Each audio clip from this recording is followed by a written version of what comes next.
Hey, welcome to Rick's Corner. Today I have John Keane, bodybuilder from Gold's Gym and a very, very smart individual. We're going to take this up while in progress. Thank you.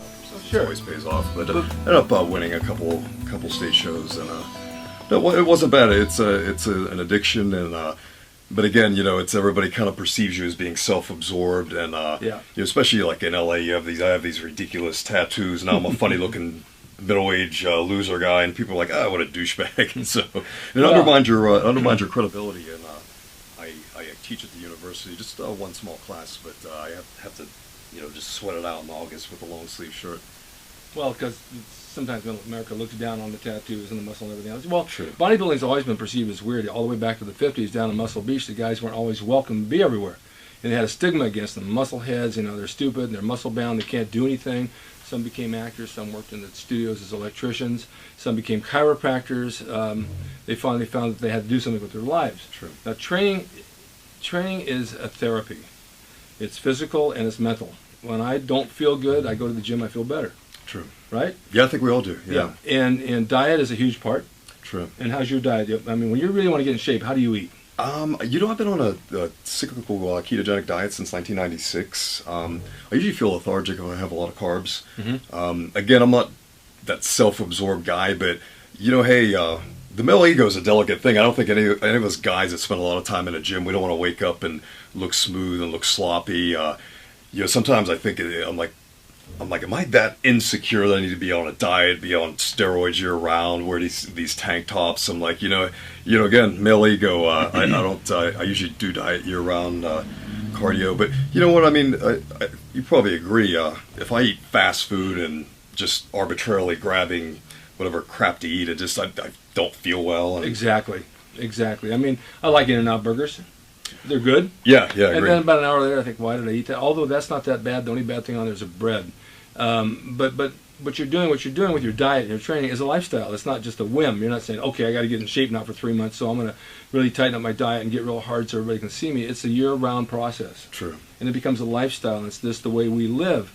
I have a lot of people who write in. They want to know Rich's diet. They want to know how he trains. And you know Rich very well. Mm-hmm. He doesn't really train any different than we do. No. I don't know if any of you guys have been. I was next to Rich. It's always humbling. I mean, he's just so ungodly big. It's just you know, I'm 230 and I just feel like a child next to him. He's such a nice, unpretentious guy. Yeah. But even his training he doesn't train heavy. No. And you have trained heavy. Yeah. Your best bench is what? At 455 for 6 in my 20s.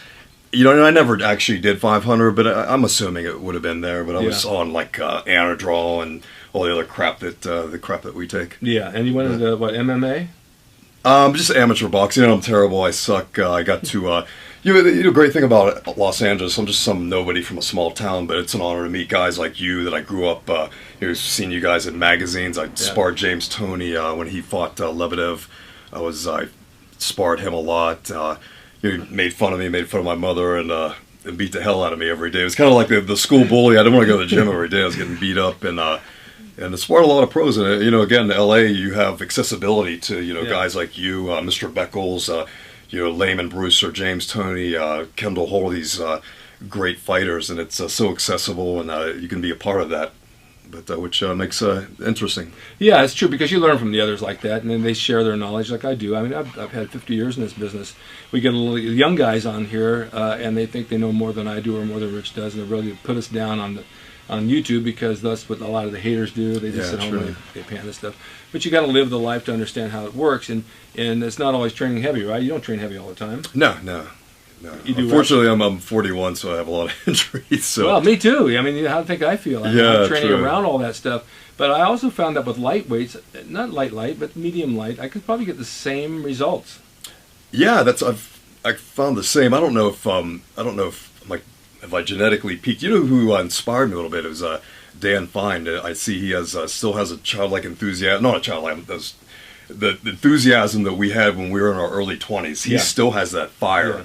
To keep going after it, and he competes, and I just saw that. I'm like, why don't I just start trying again instead of using more drugs? Just actually go in the gym and try harder. And I switched my training up. Like with legs, I started going light, high reps, and they've responded. They respond. Yeah. How important do you think drugs are?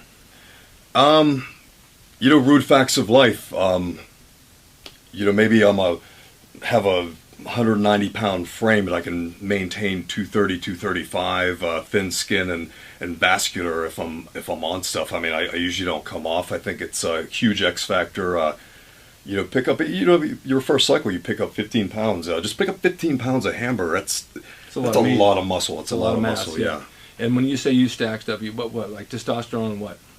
Whatever I can afford, to be honest with you. I was running growth hormone for years. I didn't notice the difference between when I came off that and when I just started using Clen. I usually use an Anthate, Sust, maybe an Anadrol, and Tren. Okay, yeah, those are all pretty good. I took GH. I couldn't tell a big difference at all. And it's a car payment a month. It is. It's a huge personal, huge financial commitment. Did you notice anything big off of it? I didn't. Unfortunately, I didn't. And everybody says, "Oh, you get ripped and you get huge on GH," and it just wasn't happening. No, and again, that's even when I was getting cheap stuff, I was getting good stuff, yeah. And I'm like, I look the same without it. Yeah. And then now I've had people write in and they say, "Can you give me a cycle? Tell me what to do." Well, legally, I can't. I mean, I can't advise you what to take and what not to take. I don't want it to come against me that maybe you died from it or something, And the other thing is they always want to know where to get it. I don't know where you get it. We know where we get it, but it could be a different source this month and a different source next month. And the problem with getting it on the street is you never know if it's real. True, and there's a risk of infection. Some things are worse than death. Yeah. I actually, I don't know if you what remember. Could be worse than death? Yeah. Well, I had a really bad, ended up being a systemic infection, just from bad cheap stuff. I had to have my whole arm drained, and it was awful. I was out of the gym for a month, and I had an open. What was that from? What were you taking? It's probably, here, to be honest with you, I'm one of those guys, I drop a syringe on the floor, I go, blow it off and stick it in there. Yeah. But it was, some cheap, guys are probably making it in your bathtub, and the stuff's easy to, yeah. I don't make this stuff, I don't want DEA knocking on my door or anything, but, I mean, you get the ingredients from China, reconstitute it in cottonseed oil, and then I've read, I go to a university, I do interact with some PhDs, I was, just for safety reasons, we talk about this stuff, and they told me for a drug to be approved, how clean and how pure it has to be. I'm like, I know nobody's really taken it to that level except a few trustworthy sources that we get here, which so far, knock on wood, have been okay. I have another question. Now, your education, you've got degrees in what? I have a degree in applied mathematics, and I'm getting 2 master's degrees, one in accounting and the other MSIS. And you showed me your grades one day, and they were all 4.0. Yeah, again, like it's no big deal to you, but it is a big deal. If I'm the dummy that has to, you see me in a gym, I'm the only moron walking around with a book in front of me, embarrassing myself. But I think at 40, it's just it'd be embarrassing. People are like, "Hey, how you doing in school?" I'm like, I'm so dumb, I flunked out. I'm actually in the electrical engineering master's program, but I was kind of an intimidating subject. I'm like, can I pull the trigger on this at 41 and get decent grades? Is anybody going to take me seriously? Is it viable? Is it sustainable? And a 40 something year old guy. And it's never too late to go back to school. True, I enjoy it. I enjoy it. It's one thing I was always pretty good at. So, well, hell, that education alone will help you with your bodybuilding. Yeah, again, it's the same discipline, same commitment, and the same. I think the same insecurity. At least for myself, I'm always scared of. They post our grades. They don't have our names next to them, but I'm like, I don't want to be I already look like some white trash loser. I don't want to be the guy with a bad grade. So I'm like, if I'm the guy with the highest grade, it makes sense. Yeah. Kind of. I don't know why I need to feel validated. Well, let's face it. Okay, then for our viewers, it's really hard to make a living from bodybuilding. True. Yeah. I don't know anybody who really can do it other than maybe Arnold. A couple of Jay Cutler to get endorsements. The rest of the guys, it almost cost you more in supplements and drugs to train than you'll ever get back in a check. True. And so the education side of that is important. Yeah. True. Find out something you can do, maybe pertaining to what you do. I don't think always become a trainer. There's too many trainers. But competitive market out here. Yeah, it's just crazy. But staying in school, just like I tell the guys that want to be pro wrestlers that come here to train, they want to make that $6 million a year, and the chances are they're not going to make $6 a year. So you've got to have that backup plan to stay in school and become smart at something, and then continue your training. I mean, there's room for everything. I have people tell me, I just don't have time to get to the gym. You can make time to get to the gym. Yeah, nobody finds time to do anything. Yeah, like you said, you have to make time. You have to make time to do it. Yeah, and you train 6 days a week? I do. You know, I started, I was like, if I study in the gym and I'd read when I'm reading in the gym a chapter or so, I've been going like 7. I'm like, hey, my grades are a little bit better. So, hey, get in good shape and I get decent grades. Yeah. So, but, yeah, I do. Again, I'm just, you're just scared to, I don't want to fail. I have a lot of people helping me out get through 2 degrees, so. Well, I have books out. I have people asking about training all the time. And I just go back to basics. I have a book called Bodybuilding for Dumbbells. It just came out. It's a $10 book. It's on my website. But it's the basic bodybuilding we did back in the 70s, the basic diet that we do now. There's nothing elaborate about it. And the thing I want to say is that people say, oh, times have changed. Times change, but your body doesn't change. It's still the same human body that was here 40 years ago. True. We still eat and go to the bathroom and do everything the same way the human body does. So old methods that worked back then will work today because you don't have a body that's not going to accept what you're doing to it. You have new methods of training and new methods of diet, but the old school worked good. So this book that I have is basically the old school stuff that we did. If you want to get results, it works. And I always go back to basics, you know, body parts and same exercises that work and train them hard and do the high protein, low carb.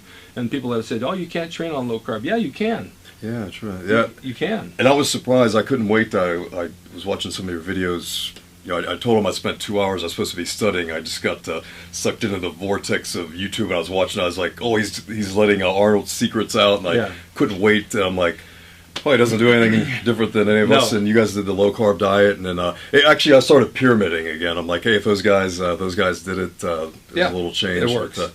Yeah, it's fascinating stuff you have. It's definitely a hidden treasure on. I Facebook some of my friends from back home. There were some guys from small towns who all idolize you guys. And I'm like, hey, there's just such great information. I never knew how Arnold trained. I never knew what he ate. Never knew these great stories. A lot of the magazines that show these guys today lifting these heavy, heavy poundages, and we did that with Arnold and Franco as well. I mean, these heavy, heavy dumbbells was for like a couple of reps for a photo.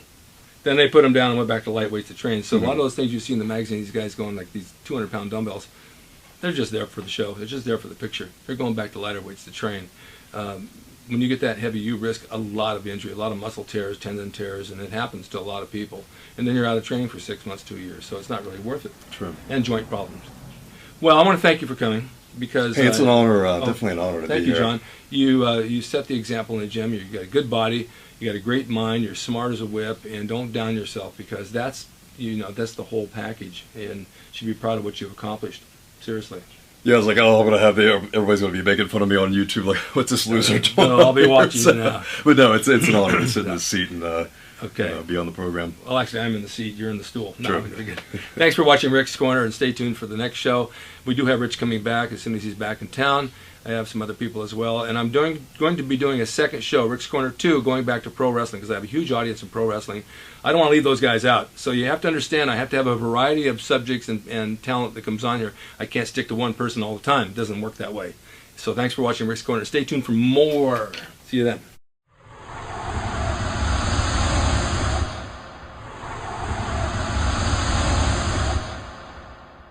Hi, I'm Rick Drayson. I just want to remind all of you to go to my website and go to my store and go shopping. All you have to do is go to the store and click on the door, and you'll find some of my custom designed t-shirts. You'll find supplements with my name on it, and you'll also find some books that I've written, and I have a new one coming out as well. But I urge you, go to my website, rickdrayson.com, and come into my store and have a look around. I'll be waiting for you. Thank you.